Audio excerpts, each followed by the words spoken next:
আজকে আমি রান্না করছি কলার মোছা। এখন মশলা ফার্স্ট টাইম রান্না করছি। কিন্তু হলুদ,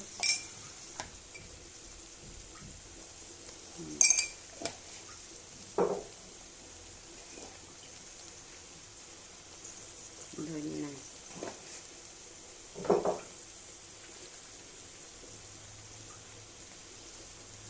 জিরা,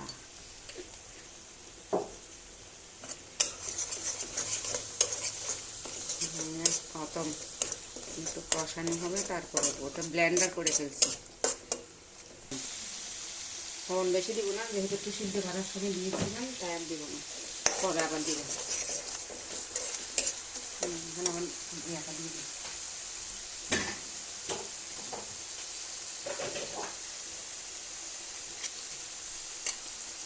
এই সেই কলার মোছা, মগজ মগজ আয়রনে ভরা, ব্লেন্ডার করে নিছি।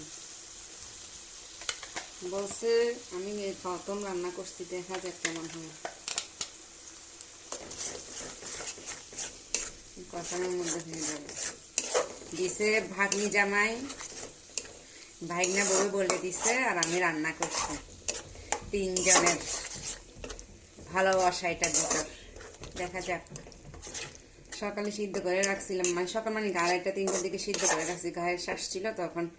কোনো রকমে আমরা ডাল ভাত খাইছি, এখন রান্না করতেছি আর কি।